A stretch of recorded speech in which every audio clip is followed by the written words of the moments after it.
In the mind teachings, Loik, it talks about Kijik. Kijik. Kijik means instantaneous. Just like that. That's kind of like the fastest we can describe Kijik. It's faster than a second. And our time is made up of many of these seconds. Okay, for convenience sake, we use the word seconds. Kijik is many very fast seconds that are brought together. Your mind, your subtle mind, and your gross mind. You have two types of mind. You have a subtle and gross. Gross, mind. The gross mind, listen very carefully. The gross mind is associated with your five aggregates. Power, hearing, touch, taste, feeling, mind. The five aggregates. The gross mind depends on the five aggregates to exist, to function, to perceive, to get information, to exist.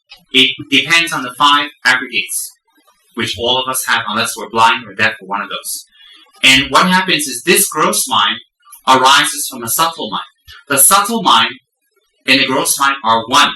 The gross mind is a manifestation of the subtle mind. At death, the gross mind dissolves back into the subtle mind, and the subtle mind leaves our body. Gross and subtle mind are one. It's just classifications on their operation, how they operate. Don't think there's two. So the gross mind is dependent on the body, suk or lu, on the body in order to exist. Therefore, the gross consciousness of sight, the gross consciousness of sound, taste, touch, feeling, reja, all of that is dependent on our body. So if the body is taken away, the gross mind cannot exist. We have three different types of realms within the samsara existence according to Buddha. Three different types of realms. Form, formless, and desire. We abide within the desire realm.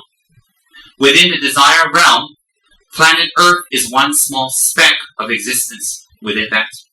So we don't need to have an over-bloated kind of arrogance. We are the only ones as anybody out there. There's definitely plenty of people out there. There are UFOs, everything. Buddha didn't say, there's little green men coming out of spaceships. But what he did say is that we're only one form of existence within a vast multitude of existences within samsara. So planet Earth is just one teeny little speck. So planet Earth is a speck, imagine us. I don't know, there's no word smaller than that. So within that tiny speck, we exist within the desire realm. The gross mind arises from the subtle mind. When we die, there are different stages of our death, which I'll teach another day. I'd like to actually teach that more in detail, that Buddha described. It's quite scientific. It's quite interesting, actually. Interesting in the sense that it's, wow, how they figured this out 2,500 years ago, Buddha didn't even have a stethoscope. In any case, that dissolves into your subtle mind. Proof, a very simplistic proof of the existence of the subtle mind is this. Is when you're sleeping, you dream. When you dream, you see, you hear, you taste, you touch, and with your mind you feel fear. But none of that exists. What are you feeling with? What are you touching with? What are you tasting with? What are you hearing with? What are you looking with? Your eyes are closed. Your ears are shut down. For me, I wear earplugs. Everything's shut down. The room is closed. The windows are closed. Well, I always close my windows, lock my doors, because I have fears of intruders. I won't tell you what type. But everything's closed. Everything's closed. So when it's closed, you're still in your dream. Sometimes it's more realistic than life. What are you seeing with? What are you hearing with? What are you perceiving with? That being or that perceiver is your subtle mind. That being or that perceiver gives you clear, positive proof that something exists that does not need your body to see, to hear, to taste, to touch, to feel. That is your mind. Very simple. That light, that mind you can experience. That mind you can experience.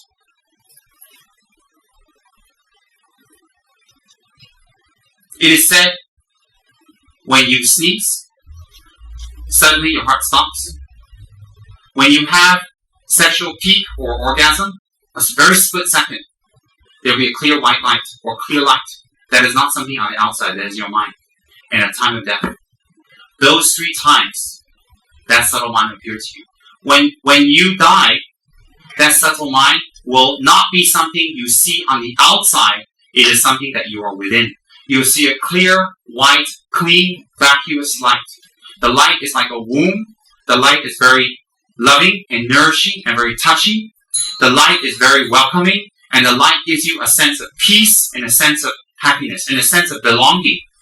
And people always in history believe that light to be God or Buddha or angels or deities. It is not. That clear light is your own mind. Those who meditate during their meditational experiences, there are specific sadhanas. Sadhanas are different types of yogas for the mind that you can actualize that clear light before you die, which means you'll recognize it, you'll be able to see the signs, and when you recognize you're able to see the signs, you can control your death, or you can have a controlled death. And when you have a controlled death, you don't worry about your wealth, you don't worry about your children, you don't worry about your family, you don't worry about anybody. You think about everyone and how to benefit them. And when you enter that clear light of death, you're able to eject from your body or leave your body at will when you like. For what? To show off in front of everybody? What's the point? What's the point of doing a Houdini thing? Once you're dead, you're dead. No one can even give you money you're going to pay for. That's not the point. The point is not to have an uncontrolled rebirth. Not to have an uncontrolled next life. Not to have something uncontrolled that you cannot control. To enter death in darkness and in fear. So those sadhanas are very precious. Kala Chakra sadhana, Yamataka sadhana, Chakra Samvada sadhana, Vajragini sadhana, Guhya Samaja. Those great sadhanas, there are many more, are very implicit texts and meditational manuals that teach you how to prepare yourself for death by living your life correctly. It isn't a bunch of rules. It isn't a bunch of rules. Oh, you're vegetarian on this date. Oh, you have to chant on this time. You have to get up at this time. You have to meditate this much. You have to recite this. You have to pray to this Buddha. No, it's not that. It's a guided meditational manual for you to go inside yourself. That only comes after a few years of practice with a meditation teacher. And the teacher checks you out, unmotivated by money, fame, popularity, or gain. Out of great compassion, the teacher passes you one of these great sadhanas through initiation. And when you convert the initiation and you hold the rites and you hold the vows and you do the proper offerings that support the actual practice, you're able to gain meditation experience into controlling your death, into controlling where you go and what happens to you. And in the process of that, you're able to overcome your attachment for money, lust, desire, anger, winning, pride, ego. You're able to let go. Why do you need to let go? Because it doesn't benefit you at the time of death. It becomes a burden. It holds you back. It holds you back very much. So what happens is, those come after years, depending on your teacher, of examining you, whether you're ready or not. Some people just stumble into initiation, they get it, doesn't mean they're ready. Doesn't mean they're ready or not. After years of following one teacher, with confidence and faith, a teacher, not, everybody runs around saying, I'm going to check my teacher out. Correct, you should. But the teacher also checks you out. Whether you're a proper vehicle to pass those type of teachings too. So prior to that, the teacher prepares you. The teacher compassionately and kindly, through many skillful ways, attempts or actually prepares you. One who cooperates with the teacher is likened to a sick person who cooperates with their doctor for treatment and healing. One who doesn't cooperate with their teacher for their inner journey, we're talking about inner journey here, we're not talking about anything else. One who does not cooperate is likened to a sick person who does not listen to the doctor's advice. So if your disease becomes worse, or becomes fatal, or you die from it, the doctor is not to be blamed, neither is the nurse. It is yourself. Similarly, if you've been listening to Dharma for many years, inwardly you have not transformed, you have not changed, it cannot be the fault of your teacher. Why? If your teacher is at fault, surely the Buddha cannot be at fault. Surely the Dharma books cannot be at fault. So your lack of transformation cannot be blamed on an outer cause. It has to go within oneself by logic. By logic. So what happens is this. When your gross aggregates dissolve into your subtle aggregates, there's a process. your mind will leave your body. It will take rebirth. Now what happens is this. Your subtle mind, we say in Tibetan, it operates on a very quick basis, very fast, secondary, split second. These split seconds are many. They're not one, and they're continuous. So, logically, it is 6:20 approximately right now. At 6:20, if I just walk into the room, I saw all of you, I don't need proof that you existed at 6:19. I don't need proof that you existed at 6:18, or 6:15, or 6 o'clock, or 5 o'clock, or yesterday. Because you're here, I can very inferential logic, which means indirect logic, say you were here, you're alive. Very simple. So like that, if you were here today, you must have been here yesterday. Similarly, let's say if you're 30 years old, you've been logically here for 30 years. And then 9 months inside your mother's womb. Now, when you were inside your mother's womb, existence didn't start there at all. Your physical body came from your parents, the blood and the sperm of your parents, and that grew from other substances being fed into it, and from that it grows. But your mind didn't come from that. Why? If your mind came from that, there's a lot of proof that negates that kind of thinking. Example, physically you may resemble your parents, and the way you eat, the way you talk, the way you do certain things may resemble your parents, but that doesn't mean your mind came from them. That simply means being close to an environmental cause or environmental kind of habituation. Which means if you look at something or look at someone all the time, you're impressionable, you start to do things like them, but that doesn't mean you think like them. Example, there are very intelligent parents that come out with kids that are not intelligent. You have very not intelligent parents with kids that come out super intelligent. Then you have parents who are saints, religious, and very kind and very wonderful, and their kids come out to be highway robbers, or very difficult druggies, or addicts, or people that harm other people.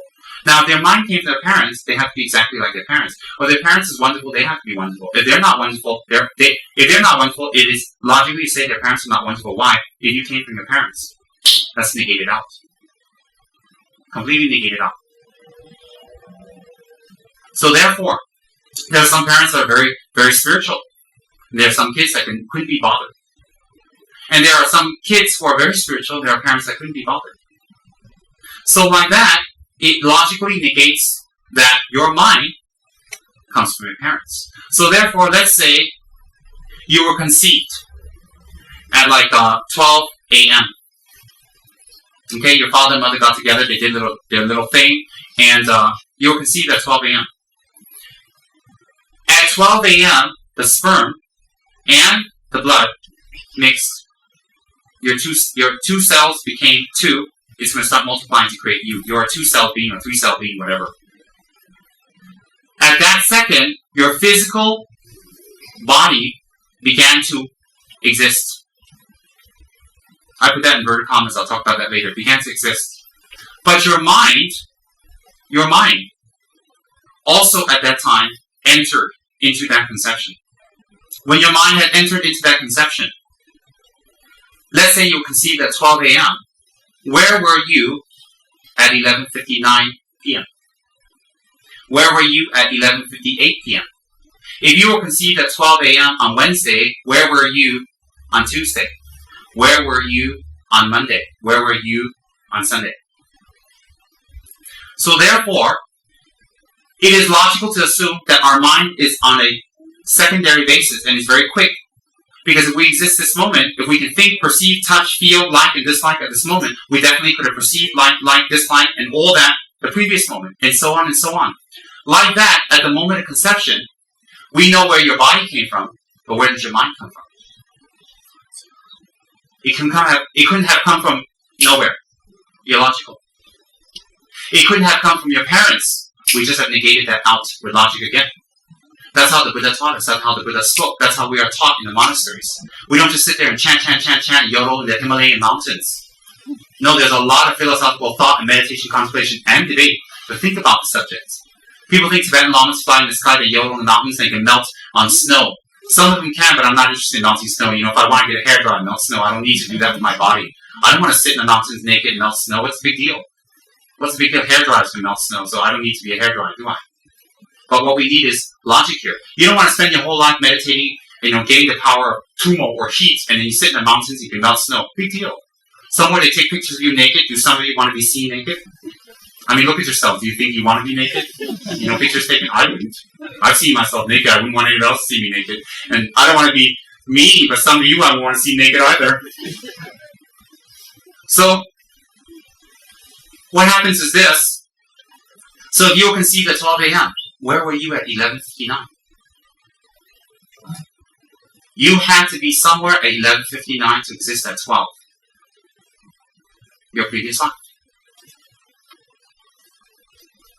And then let's say your previous life, exactly the same process, was 60 years, 70 years. Where were you before that? Your other previous life. Your previous life, your previous life, your previous life, and it goes on. Similarly, in this life, with respect to all of you, when you die, and I don't wish that, or want that, or even want to go near that, wish you all long life, but when we finally, in this life, throw in the towel, let's say we throw in the towel at 4 p.m., where will you be at 4:01? Your body is like the process of water, evaporation, cumulus clouds, precipitation. And then again, water, evaporation, precipitation. It never ends. It's a cycle. That's the same thing with our body. Our body rots down into the ground and it develops into something else. From it, it grows something else. It continues. It never actually is destroyed. It's just that it's so minute when it's cremated that when you throw it in the ground, it looks like nothing. It's not. Our body comes from that and it goes back to that, but not our mind. So if you die at 4 p.m., where will you be at 4:01? Where will you be at 4:02? 5 o'clock? If you die on Tuesday, where will you be on Wednesday, Thursday? Hence your future life. So if there is this logical process, what we call in Dharma or Buddhism is inferential logic. Inferential means not having the capacity to be able to perceive something directly, but using indirect evidence to conclude something until we can get to a higher level. That indirect evidence and that inferential logic to perceive something, you're not stuck there your whole lifetime. You'll reach a point in your meditation that you can perceive directly. You don't need hallucinogens, you don't need drugs, you don't need, these things that American Indians take to go on a trip. It's not that. Tibetan lamas don't take drugs to see their previous life. Some Tibetans take drugs, too bad for them, but not Tibetan lamas that I know. You don't need that. Your mind has the capacity to perceive. Example. This example is one of my favorites, but it's very clear and logical. If I ask you, today's what day? Sunday. If I ask you, okay, last Monday, all of you tell me immediately what you had for lunch last Monday. Tell me now. Of course you can't remember. You can't remember not because you forgot, because your mind is flustered. Your mind is not at peace. Now, if we sit down and we relax and we start going back and, there's not music playing around, there's no people running around, none of you are standing there naked, scaring us, and none of that. You're just calm and everything's all right. And then you start thinking, who was I with? Who was I hanging around with? What was I doing? And you say, oh yeah, I was with so-and-so and we went to this restaurant. I had this food. You'll be able to remember. What is that? It is your mind calming down. In that same type of process, your mind can calm down to the point of remembering things in your childhood that ordinary people cannot remember. Not remembering things in your childhood is not because you've forgotten, because it's very far away. So if you're 10, you can remember what happened to you when you're 2 or 3. When you're 20, it becomes vague. When you're 30, very vague. When you're 40, good luck. When you're 50, it was another life. When you're 60 and 70, even you don't recognize yourself in pictures. Was I that cute and plump? What happened to me? Very logical. So like that, we can remember. Why? In the West now, it's very big, is regression therapy, where people put you on hypnosis and you can remember your childhood very clearly. What is that? That is simply, they tell you, you're getting sleepy. It's actually meditation for you to calm down. Quick meditation, externally induced. You can do the same thing to yourself with meditation. You can internally induce yourself to calm down. Where your mind is calm, you can reflect and remember every detail of your life, even when you're very young. Definitely you can. Why? It is in your memory. So like that, if your mind is a continuity, it is unbroken. If you calm your mind down through meditation, you will be even able to remember your time inside your mother's womb. Oh, definitely. Why not? You had a mind in your mother's womb. What do you think, your mind entered you when you came out of your mother? You come out, the mind enters? I don't think so. That's illogical. When you came out of your holy and very beautiful mother, you must have already had a mind. So if you had a mind inside your mother, why can't you remember? Of course you can remember. You can't remember seeing because your eyes are closed, your ears are not functioning, but sensation you can remember. If she drinks something hot, it burns you. If you drink something cold, you feel cold. If she jumps or moves, you feel some pain. You can feel that sensation, and you can remember it. Definitely you can. And then if you can remember the time inside your mother's birth, inside her womb, you definitely can remember the time when you just entered her, and the time before that, because it's a continuity. So therefore, you can remember your previous lives. And the life before that, and the life before that. Remembering your previous lives is nothing spectacular or fabulous. It is just a byproduct of the type of meditation called shine, or awareness meditation. Awareness. Those who do awareness meditation, those are very aware. They see things that are happening around them. They can look into a room, everything around them, they can perceive what's happening. It's not clairvoyance, it's just clarity of mind. They know what that person doing, what they're seeing, what is going on, something dropping here, something here, they hear something. They're very clear and they're very sharp. Those who are not very aware, they're always blurred. They knock things over, they hit people, they step on things, they drop things, they always forget things, they always say, I'm sorry, I forgot. Why? That's a clear person who's always existing in a state of blur. A person who's not existing in a state of blur, they are very clear of all the things around them and what's happening. The clarity around them is incredible. Incredible clarity. Unbelievable clarity. And that clarity is definitely possible. By meditation meaning sitting in a lotus posture with your hands folded, wearing some orange robe hanging out somewhere in a cave? No. Meditation is a state of mind. Although body posture and body position does play a small part in beginner's meditation, because there are energies in our body that can help us to develop our mind faster. Example, if we were to write a book, if we were to figure out a mathematical problem in the middle of the intersection of the street trying to not get run over, it's not going to be that easy because our mind cannot concentrate. Whereas we're in a quiet, air-conditioned room with a nice milkshake, well, for me, that would be very relaxing, wouldn't it? Similarly, meditation is a state where you can bring your mind to that relaxed calm. But the goal is not always to be in a cool, cold, air-conditioned room with a milkshake. The goal is that anywhere you can bring that mind active, and that is called awareness. All the time, everything around you, you're very aware. Your ears are very clear, your eyes are very sharp, your mind is crisp, whether you had enough sleep, whether you're sick, whether you're not sick, whether you're unhappy, whether things are going your way or not, your mind is very clear, very crisp, very sharp, very fast. And with that type of meditation, you can achieve clairvoyance. Why? Clairvoyance is a higher state of awareness, where things around you can be perceived very quick and very fast. Definitely it's possible. So like that, if you had a previous life, which I have just indicated to all of you, on the basis of the text that we studied in the monastery called Logic, or the Mind. Logic, mind.